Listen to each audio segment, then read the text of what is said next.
So today I just wanted to take a brief look at the 1992 film Stepfather III. This is the last film in the original franchise. Unfortunately, Terry Quinn does not return as the murderous stepfather. I believe we have Robert Reitman stepping into the role, who, as far as I know, he's mostly known for being the replacement John Boy for the Waltons, or on that show, The Waltons. Other than that, I really have no idea what in the world he's done with his life. Obviously, since Terry O'Quinn did not return, this also caused the film to be rewritten, in which plastic surgery would be needed for the stepfather character in order to explain why his appearance has changed drastically. That rewrite really did not hurt the story. This was not a big theatrical release or direct-to-video release like the previous two movies. This was actually a TV movie, and I believe it was distributed by HBO. So HBO TV movie, which really it wasn't too badly done. It's just Robert Reitman's characterization of the stepfather character just really seems to be very off the majority of the time.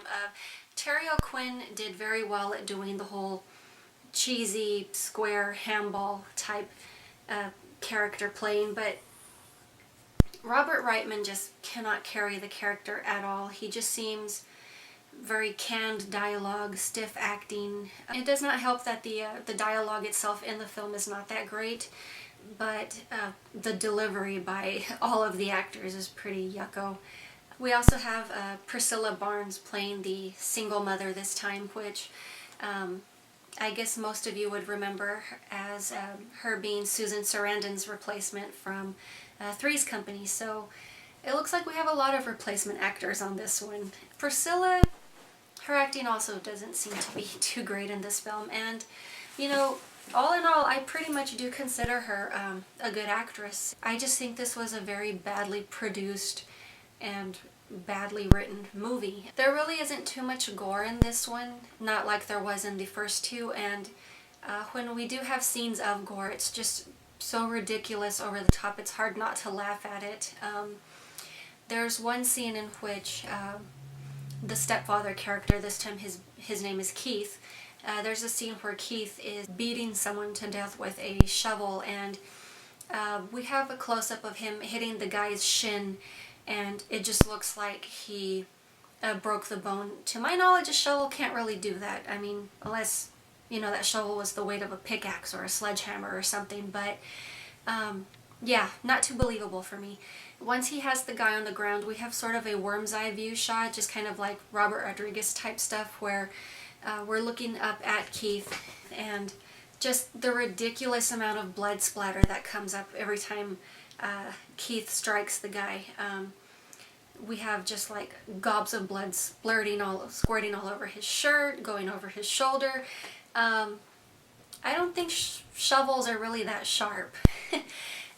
Yeah, I'm not believing you on this. It does make just very vague reference to the first movie, just in the sense that Keith does mention that he was previously in real estate. In this film, he's working as a landscaper. So he's basically just come over to this very sleepy town, latched onto this single mother, killed the prospective wannabe jilted boyfriend of that single mother, or Priscilla Barnes's ex in this movie, in other words. Keith murders the guy, gets him out of the way, but it's her son that really turns into a very annoying adversary. I believe his name was Andy, and he's very much into this whole Agatha Christie murder investigation type stuff. So he and the good father, because apparently they happen to be platonic friends, not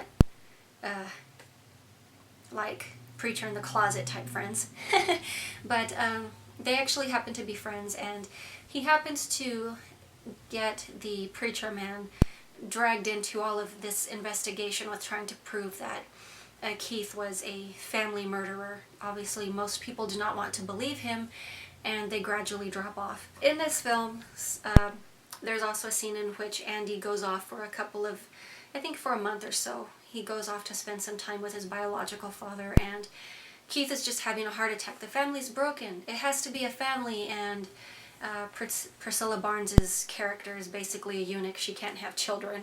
Yes, I purposely used the wrong word there.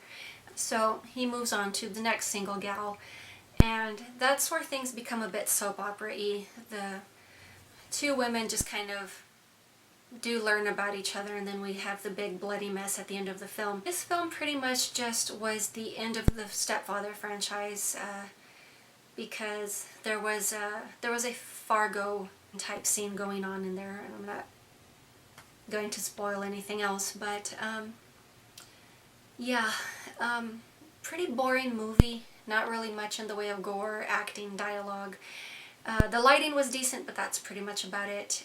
The theme music really didn't add or take away from the film. It was just yawn. But honestly, I think they should have just let the franchise die at the second movie. I mean, the second movie wasn't perfect, but it was great compared to this one. And of course, nothing could ever surpass the original. That is pretty much all I have for you guys today, and I will talk to you later.